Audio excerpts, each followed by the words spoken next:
안녕하세요. 복지효과 소사이어티 공동대표 이상희 교수입니다. 여러분, 저희 프로그램 고품격 정책 시사 방송인 것 잘 알고 계시죠?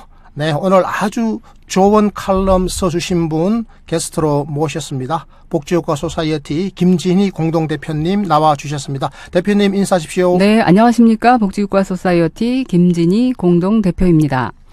네, 여러분 여기저기서 오토바이들이 막 튀어나오는 거 많이 보셨죠? 휴대폰을 연신 힐끔거리면서 고개하듯이 차선을 막 넘나들면서 손살같이 차량들 사이로 막 빠져나갑니다. 여러분 많이 보신 장면인데요.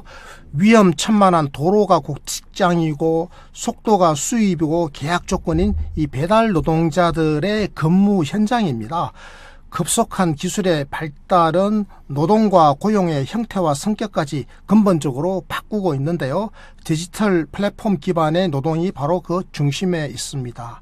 직접 대면해서 거래하던 개별 소비자와 판매자 사이를 대신 연결하는 이른바 플랫폼 노동자들이죠.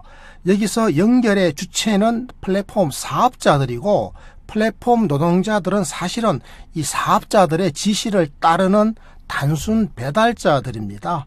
오늘은 바로 이분들의 노동권 이슈를 좀 다뤄보도록 하겠습니다. 그래서 오늘 방송의 제목은 디지털 플랫폼 노동자, 그들도 노동자이고 싶다, 이렇게 잡아봤습니다. 김진희 대표님, 먼저 노동법상의 노동자 개념부터 좀 설명해 주시면 좋겠습니다. 네, 사실 노동자 하면 많이 헷갈리실 것 같은데요. 사람들 대부분 평생을 노동하면서 살잖아요. 그렇죠. 노동하면 그저 노동자 아닌가 이렇게 생각하기 쉬운데 노동법이 말하는 노동자 개념은 조금 다릅니다. 이를테면 생산시설을 소유한 자본가, 즉 사업주라고 우리가 얘기를 하죠. 그 사업주 밑에서 자신의 노동을 팔아서 즉 임금 노동자를 얘기합니다. 임금 노동자로 일하는 노동자를 대상으로 합니다. 예를 들면 소상공인 자영업자분들 열악한 환경에서 노동하고 계시죠. 이분들은 노동자가 아닌 것이죠. 이런 노동자 개념은 두 가지로, 그러니까 노동법상 노동자 개념은 두 가지인데요. 네, 그러니까 일반적으로 노동한다고 노동자가 아니라 지금 노동법상의 노동자라고 하는 것은 지금 두 가지 개념으로 엄격하게 정리가 되어 있는 겁니다. 네. 자, 두 가지 어떤 겁니까? 법상으로는 네. 사용자와 근로계약 관계 당사자로서의 지위인 근로기준법상 노동자. 네, 근로기준법상의 노동자가 하나 있군요. 네, 또 다른 하나는 결사의 자유에 기반한 노동 3권 주체로서의 노동자. 즉 자주적으로 단결할 주체로서 노동조합 및 노동관계 조정법이라고 하는데요. 간단하게 우리가 이제 노조법이라고 얘기하죠. 네, 그러니까 노동조합 및 노동관계 조정법상의 노동자가 노동자, 있군요. 예, 그게 두 번째입니다. 그런데 이 노동자 범주에 든다 안 든다 종종 사회적으로 쟁점이 되고 있는 노동자가 있죠. 네. 약 220만 명으로 추산되는 특수고용직 노동자들이 그들입니다. 반면에 그 노조법상으로는 요즘 교원노조, 공무원노조가 문제되고 있는데요. 노조법, 교원노조법, 공무원노조법 이 법들이 결사의 주체로서의 노동자 범위를 일부 제한하고 있다는 점이 문제가 되고 있죠. 자, 정리하자면 이렇네요. 노동자 개념, 그러니까 노동 관련 법률상 노동자 개념, 법적 네. 개념이죠. 네. 두 가지가 있습니다. 하나는 근로기준법상의 노동자가 있고, 네. 그리고 또 하나는 노동조합 및 노동관계 조정법상의 노동자가 있는 겁니다. 네. 지금 문제가 되고 있는 것이 둘 다 문제가 되고 있네요. 둘 다 문제가 되고 그러니까 있죠. 근로기준법상의 지금 노동자 이냐를 가지고 따지고 있는 것은 특수고용직 노동자들이고, 네. 그다음에 노동조합 및 노동관계 조정법상에 지금 쟁점이 되고 있는 것은 교원과 공무원들입니다. 네. 자, 차분하게 다시 한번 살펴보기로 하고요. 최근에 네, 그렇습니다. 자, ILO가 국제노동기구 아니겠습니까? 네. ILO 협약이라고 하는 게 있는데 네. 그중에서 우리나라가 아직 비준하지 않고 있기 때문에 유럽연합과 무역 분쟁을 일으키고 있는 해당되는 부분이 있죠. 네. 그게 네 가지 조항이라고 하던데요. 크게 보면 결사의 자유와 강제노동 금지 이렇게 네 개 조항인데 네. 이 핵심 협약을 비준하기 위해서 고용노동부가 최근에 노동법 개정안을 발표했지 않습니까? 발표했죠. 네. 이걸 지금 국회에 제출했죠. 네. 국회에서 이 부분을 논의하기로 지금 결정을 한 거 아니에요? 네, 맞죠? 그렇습니다. 자, 이 내용 중에서 특히 어떤 부분이 중요한 것인지 중요한 부분을 좀 설명해 주시죠. 네, 뭐 다 중요한 부분이지만 그래도 가장 최근에 이슈가 됐던 부분 가장 중요한 부분이라고 한다면 제87호 결사의 자유에 관한 협약이 중요하다고 할 수 있는데요. 네, ILO 협약에서 제 87호입니다. 87호. 네. 최근에 그 전교조가 법의 노조 상태에서 6년간 소송을 끌어왔습니다. 이 소송과 관련된 조항인데요. 국내법은 노동조합 설립 주체인 노동자 자격을 현재 근로계약 관계에 있는 근로자 이렇게 한정하기 때문이죠. 네. 근데 전교조는 해직자를 조합원으로 인정하고 있죠. 그러니까 해직자는 그 근로계약 관계에 있는 근로자가 아니지 않습니까? 네, 현재. 그런데 이분을 조합원으로 인정하고 있는 네. 전교조는 법을 위반한 거다. 현행법 네. 위반이다. 이런 거죠, 지금. 네, 그렇습니다. 그래서 노조 아님이라는 통보를 받았고 소송까지 진행을 하고 있는 거죠. 니네는 노조가 아니다. 그 네. 법 바깥에 있다. 법 외 노조라는 말이 그 말이군요. 네, 맞습니다. 네. 네. 자, 계속 말씀해 주시죠. 네. 이 자주적인 결사의 자유 부분과 네. 노동 3권에 대한 거는 헌법에도 명시되어 있거든요. 그렇죠. 우리 헌법이 노동 3권을 지키라고 돼 있지 않습니까? 네, 맞습니다. 그게 노동 3권이 뭐죠? 단결권, 단체 교섭권, 단체 행동권. 단체 행동권. 예. 이 노동 3권은 헌법상의 노동자의 권리죠. 네, 맞습니다. 네, 그렇습니다. 네. 이렇게 구체적으로 명시되어 있는 대로 노동자 개념을 좀 확대하려는 건데요. 네. 어찌 보면 확대라기보다 정상화 과정이라고 보는 게 더 맞겠죠. 네. 그럼에도 불구하고 이렇게 오랫동안 우리 사회가 시끄러웠습니다. 네. 이런 걸 볼 때 우리가 이제 특수고용직 노동자들이 최근에 많은 사회 문제가 되고 있는데 이 문제를 어떻게 수용하고 재정립해 갈 것인지 이 문제 또한 오랫동안 우리 사회에 중요한 논란거리가 되겠구나, 순탄치 않겠구나라는 생각이 든다는 것이죠. 네, 지금 우리 김진희 공동대표께서 두 부류의 노동자를 말씀해 주셨어요. 하나는 지금 그 전국 교직원 노동조합의 노동자, 지금 그러니까 해직된 노동자죠. 네. 이분 이야기 해주셨고 또 한 부분은 특수고용직 노동자 부분 이야기해 주셨거든요. 네. 자, 먼저 이제 특수고용직 노동자 이야기부터 잠깐 좀 해보죠. 네. 특수고용직 노동자들의 결사의 자유. 자, 그렇다면 이 전체 취업자 수의 8.2%에 이르는 바로 이 특고 노동자들이 왜 문제가 된 것인지 이 부분을 좀 상세하게 짚어주시면 좋겠는데요. 네, 특수고용직 노동자들이 어떤 노동자들인지 한번 살펴볼까요? 택배, 음식 배달, 퀵 배달, 그다음에 지입차주. 이 지입차주는 상당히 오래된 형태인데요. 이런 노동자들은 기본적으로 차량이나 운송 수단을 가지고 노동을 하는 노동자들입니다. 그런데 그 차량이나 운송 수단을 소유했다는 점만으로도 사업주로 분리되곤 합니다. 그 레미콘 운전자들이잖아요. 네. 그 레미콘은 사실은 자기 거니까 예. 당신은 자영업자다 이렇게 되는 거죠. 그렇게 본다는 거죠. 네. 레미콘뿐만 아니라 요즘 뭐 그 유치원이나 뭐 학원 차량들도 많이 이런 지입차주 형태로 운행되고 있죠. 네. 이외에도 뭐 많습니다. 습지교사, 보험 설계사, 캐디, 방과후 교사, 대리운전. 최근에 이제 이외에도 많은 특수고용직 노동자들이 늘어나고 있는데요. 네. 이들은 여전히 노동자가 아닌 채 수십 년이나 또 최근에 발생한 특수고용직의 경우는 수년 동안 방치되고 있죠. 네. 앞서서 말씀드렸듯이 근로기준법 또는 노조법이 정한 노동자 기준에는 부합하지 않기 때문입니다.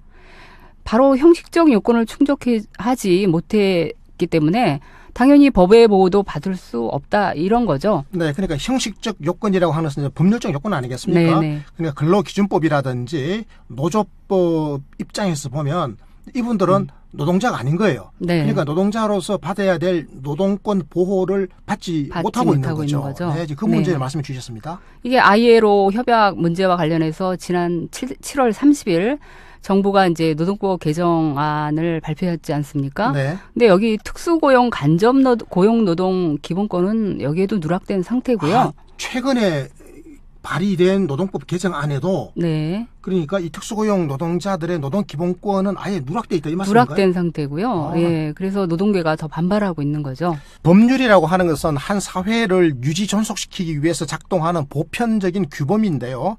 특히 노동법은 노동자와 사용자 간의 경제적, 사회적 힘의 불균형을 보완하기 위해서 제정된 어찌 보면 좀 보다 진보적인 어떤 그런 법률이 아닌가 이런 생각이 드는데요. 왜냐하니까 이 상대적 약자가 바로 노동자이기 때문이지요. 이 노동법상의 노동자 개념이라고 하는 것은 이 노동 환경의 시대적 변화에도 불구하고 본질적으로는 유지되어야 마땅할 것인데 우리 현실에서는 실제로 그러지 못하다. 그러니까 이 상대적 약자의 지위에 있는 그 노동자 개념이 제대로 지켜지지를 못하고 있다. 이런 것 같은데 어떻습니까?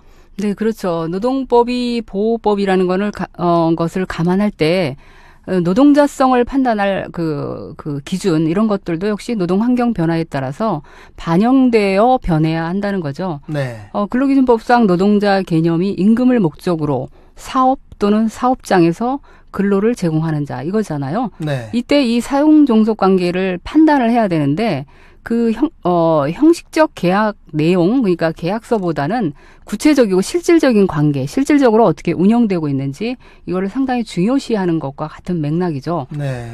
한편 노조법은 노동자 개념을 임금, 급료, 기타 이에 준하는 수입에 의해서 생활하는 자, 이게 2조 1호에 나타나 있는데요. 이게 근로기준법상 노동자 요건보다는 넓게 해석하고 있습니다.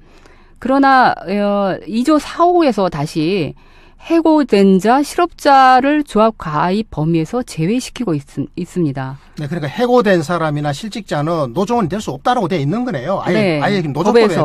네. 아, 네. 네. 그래서 이 부분이 사실상 헌법상 결사의 자유를 제약한다 이런 거죠. 네, 그리고 ILO 협약에 그리고 국제노동기구의 협약에도 위반되는 거네요. 위반되는 거죠. 네. 그러니까 이번에 이제 정부가 이걸 고치겠다고 하는 거 아니겠습니까? 네, 맞습니다. 네. 자, 법 개정안을 이렇게 이제 내놨는데요. 자, 관리되지 않은 위험한 노동 환경. 이게 위험한 거 아니겠습니까? 진짜로. 네, 위험하죠. 네. 저 위험한 노동 환경을 지금 그대로 방치하는 거예요. 그 최소한의 안전망도 갖추지 못한 상태에서 일을 하는 분들. 이게 바로 특수고용 노동자들인데 이분들의 지금 상황이 굉장히 심각하다라고 하던데 어떻습니까? 이들이 상당히 취약한주의 노동자들인데 노동법의 취지대로라면은 이들이 우선적으로 보호돼야 되겠죠. 근데 현실은 아주 다릅니다. 이들 취약 노동자를 고용한 기업들은 오히려 각종 규제에서 면제되고 있죠. 예를 들면 안전배려 의무라든가 네. 사회보험 가입 의무에서 면제되고 있습니다. 오히려 이런 노동자를 고용함으로써. 그러니까 취약한 노동자를 고용한 사업주에게는 오히려 더 의무를 면제해주고 있다고요? 네, 현실적으로 그렇다는 거죠. 예를 들면 안전 의무라든지 또 어떤 의무가 있죠? 사회보험, 4대 보험, 네. 가입 의무 이런 것들이 일부 면제되고 면제가 있죠. 되고 있군요. 네, 일부 면제되고 네. 있죠. 그러면 기업주들이 의도적으로 이게 면제 효과를 얻기 위해서 의도적으로 이 특수고용 노동자를 고용하려고 하는 그런 현상들이 지금 많이 일어나고 정규직 있습니다. 노동자 고용 대신에 특수고용 노동자를 어떻게 사용하는 이런 일이 자꾸 벌어질 수도 있겠습니다. 그렇습니다. 아, 네. 그러니까 결국 이 논리에 따라서 노동자냐 아니냐를 구분하다 보니까 자본에게 각종 면제부를 지어주고 있는 셈이 되는 거죠. 네. 이들 특수고용 노동자들은 사실은 오랫동안 노동자임을 법원에 호소해 왔습니다. 사업주로부터 이제 일방적인 계약을 해지 당한다거나 부당한 처우를 당하는 급박한 상황에서도 이들이 자기 권리를 주장하기에 앞서 먼저 나는 노동자다. 이런 사실부터 입증해야 하는 현실입니다. 그래야만 비로소 자신의 상황을 호소할 수 있기 때문에 이들에게 보면은 노동법이 보호법으로 작용하는 게 아니라 오히려 장벽으로 작용하고 있는 셈인 거죠. 네, 그러니까 특수고용 노동자들은 내가 노동자다라고 하는 사실을 스스로가 입증해야 되는 거군요. 그죠? 네. 노동자인데 노동자라고 하는 것을 입증해야 되는 거. 이게 아주 난센스입니다. 그죠? 네, 어떻게 보면. 그렇습니다. 자, 그러니까 노동 관련 법률이 우리 노동자들, 특수고용 노동자들을 보호하는 노동 인권을 보호하는 보호 법률이 아니라 일종의 장벽이다. 이렇게 지금 보시는 거죠. 장벽처럼 보인다. 작용하고 있다. 장벽처럼 작용하고 있다. 네, 맞습니다. 네. 이 그렇군요. 숫자가 220만 명이 넘었고 네. 앞으로도 계속 증가하고 있습니다. 지금도. 네. 이렇게 사각지대에서 방치되어 있는데 우리 노동법은 여전히 지금 현재의 법상 근로자이냐 아니냐 이거 이타령만 하고 있는 거죠. 네. 그래서 이들의 어떤 노동권을 위해서 사회가 한 발자국도 개선하려고 개선해야 되는 그런 상황임에도 그렇게 나가지 못하고 있다는 것이. 네, 한 발짝도 지금 나아가지 못하고 정체 상태에 있다. 그런데 지금 문제는 아까 220만 명이라고 말씀하셨지 않습니까? 특수고용 네. 노동자. 그런데 이게 지금 직종이 자꾸 늘어나고 숫자도 늘어나고 있지 않습니까? 네. 아까 전체 일하는 사람 노동자의 8.2%가 특수고용 노동자라고 그랬는데 네. 이게 지금 계속 늘어나는 추세입니다. 네. 자, 그럼에도 불구하고 학습지, 교사, 택배 노동자들의 노조법상 노동자성이 최근에 그 일부 그 판례로 이게 좀 인정이 되고 있는 추세 아닙니까? 네, 조금 그런 추세가 있죠. 네. 추세적으로 말이죠. 자, 그런데 실질적 보호의 근거가 되는 것은 근로기준법상의 노동자 지위 아닙니까? 네. 그런 거죠. 네. 그런데 이게 지금 근로기준법상 노동자로 인정받기에는 지금 여전히 먼 거죠. 네, 그렇습니다. 자, 왜 그런지, 그리고 이걸 또 어떻게 봐야 되는 건지 어떻습니까? 네, 근로기준법에서 노동자성을 판단할 때 가장 중요하게 보는 것이 사용 종속 관계입니다. 이 사용 종속 관계 하에 있는 고용된 노동자만을 구제하고 있습니다. 법상으로. 네. 구체적으로 지휘감독 관계가 인정되지 않으면 보호하지 않고 있다는 거죠. 네, 근로기준법에서 사용 종속 관계라고 하는 것은 구체적인 지휘 감독 관계가 인정돼야 된다라는 거죠. 네. 그러니까 레미콘 그 지입 차주하고 그 물량을 주는 그 네. 레미콘 무슨 공장의 사장하고 사이에 예. 이 양자 사이에 엄밀하게 사용 종속 관계가 있냐, 즉 지휘 감독 관계가 인정되느냐 이런 걸 따져봐야 된다라는 거잖아요. 네. 이게 근로기준법상의 노동자의 어떤 개념이죠. 네, 맞습니다. 네. 그 개념 밖에 대체로 이제 자유로이 나아가서 학습지 교사도 마찬가지고 사업장에서 사업자의 지시하에 근무하는 것이 아니라 자기 재량권을 상당히 가지고 근무한다. 그렇기 때문에 근로자성이 부정되는 경우들이 대부분이죠. 네. 근데 앞으로 플랫폼 노동자들이 지금 대거 양산되고 있는 상태에서 이런 노동자성, 기존에 갖고 있는 이런 노동자성을 재설정하지 않으면 이런 사각지대 노동 문제도 역시 풀리지 않을 것이라는 얘기죠. 네. 노동자성을 재설정하자라고 하는 게 지금 대표님 주장이십니다. 네. 네, 기존의 관념 가지고는 앞으로 네. 늘어나는 특수고용 노동자 이 노동권 이슈를 해결할 수가 없다. 네, 맞습니다. 아예 이제 개념을 재설정하자 이런 주장을 네. 하시는 거군요. 그래서 우리가 좀 바라봐야 될 것이 법의 목적 부분인데요. 근로기준법이니까요. 네, 근로기준법도 그렇고 네. 노조법도 그렇고 모든 법은 법의 목적을 갖고 있는데요. 네. 근로기준법의 경우는 1조에서 이렇게 얘기합니다. 이 법은 헌법에 따라 근로조건 기준을 정함으로써 근로자의 기본적 생활을 보장, 향상시키며 균형 있는 국민 경제 발전을 꾀한다. 이렇게 명시하고 있습니다. 네, 근로자의 기본적 생활을 보장, 향상한다고 그래놨네요. 네, 네. 우리나라 근로기준법이 1953년에 제정됐습니다. 이 선언적 의미를 가지고 실현하면서 꾸준히 개정을 지금까지 거듭해 왔던 거죠. 네. 일종의 이 법의 목적은 이정표 같은 역할을 합니다. 노조법도 역시 1조에서 노동자의 노동 3권을 보장해서 경제적, 사회적으로 지위를 향상해야 된다라고 목적을 두고 있습니다. 네, 노동자의 경제 사회적 지위 향상. 그러니까 네. 근로기준법이나 노조법이나 노동자를 위한다라고 하는 목적이 있군요. 네. 이제 수단이 노동 3권이죠. 노조법에서는 노동 네. 3권을 보장함으로써 경제적, 사회적 지위를 향상한다라는 목적을 가지고 있고요.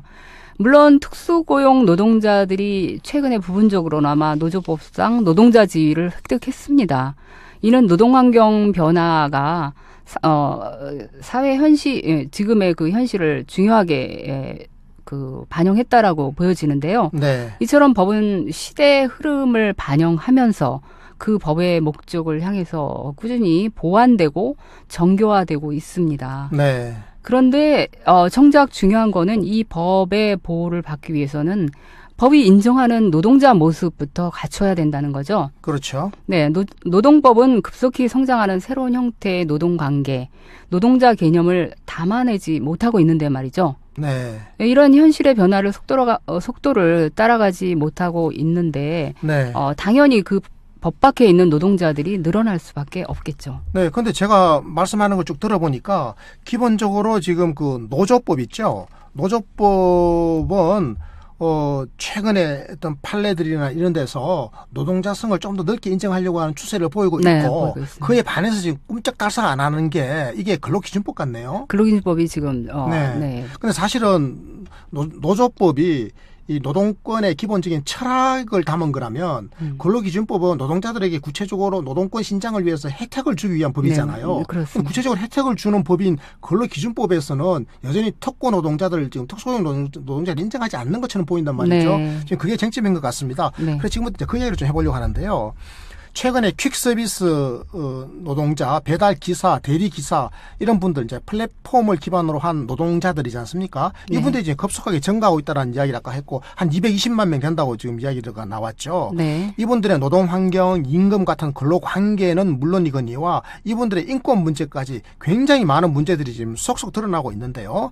네. 이 플랫폼 사업자로부터 과도한 수수료를 착취당하는 경우도 많다고 그래요. 그렇죠. 네. 그 문제도 심각하죠. 네. 이 플랫폼 사업자들이라고 하는 사람들은 사실은 아이디 하나 가지고 자본 갖고 시작한 사람들이잖아요. 네. 이분들이 너무 많은 지금 수수료를 가져가 버리는 거죠. 네. 배달의 민족이 배달을 착취하는 걸로 되면 안 되지 않겠습니까? 네. 현실은 지금 배달 노동자들이 너무 많은 수수료를 내고 있는 꼴이 되어버렸단 말이죠. 네. 이런 일이 있고.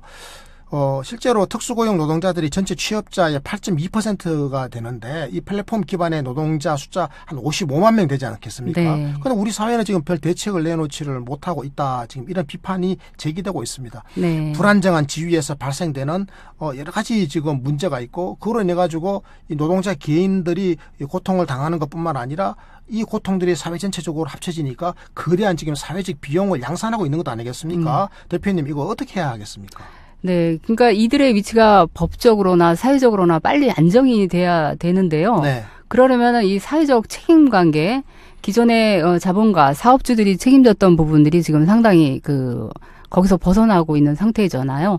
이런 부분을 분명히 해야 되는데, 몇 가지를 따져보겠습니다. 네. 첫째, 위험한 근로 환경의 노동자들, 그러니까 사업주로부터의 그 관리 감독에서 벗어나 있는 노동자들에 대한 안전 관리 의무, 이 주체를 분명히 하는 일이 중요해 보입니다. 네. 사실 누군가는 이 근로 환경을 책임져야 하는데요. 이런 근로자를 사용하는 주체가 있잖아요. 실질적으로. 이런 관리 의무를 불이행함으로써 나타나는 사회적 비용을 누가 부담해야 되는가. 이 문제와도 연결되어 있죠. 이 부분이. 네. 두 번째 문제라면 이들이 일반 사업장과는 달리 노동 인격체로서 규제를 받지 않고 있다는 점입니다. 그렇다면 이들의 근로조건을 누가 제어할 것인가? 이전에는 사업장에 고용돼 있을 때는 네. 노동부나 정부가 이것들을 규제했다는 거죠. 그런데 노동자가 아니기 때문에 지금 규제받지 않고 있습니다. 이 국가가 이 부분을 개입해서 일정한 기준을 정하는 거 이것도 중요한 문제인 것 같고요. 네. 마지막으로 세 번째로는 사용 종속 관계가 불분명해지니까 이들이 소비자와 판매자를 연결하는 과정에서 문제들이 발생했을 때 이 문제들을 어떻게 해결할 것이고 누가 책임질 것인가 이런 것도 중요한 사회 문제로 되고 있죠. 네, 그러니까 플랫폼 노동자가 지금 전체 노동자의 8.2%나 되고 그 숫자가 지금 55만 명이 된단 말이에요. 이분들 개인의 고통뿐만 아니라 지금 사회적 비용이 발생한다라고 제가 말씀드리면서 자, 이 문제 어떻게 해결할까요라고 하니까 지금 대표님이 크게 세 가지를 이야기해 주셨어요. 해결책을. 네. 자, 첫 번째 뭐냐면 이 플랫폼 노동자들 한 명 한 명에 대해서 안전 관리 의무의 주체를 분명히 밝혀라. 네. 안전 관리 중요하다. 그건 맞는 것 같아요. 배달 노동자들 안전 관리 문제 해결해야 되지 않겠습니까? 자, 두 번째 뭐냐?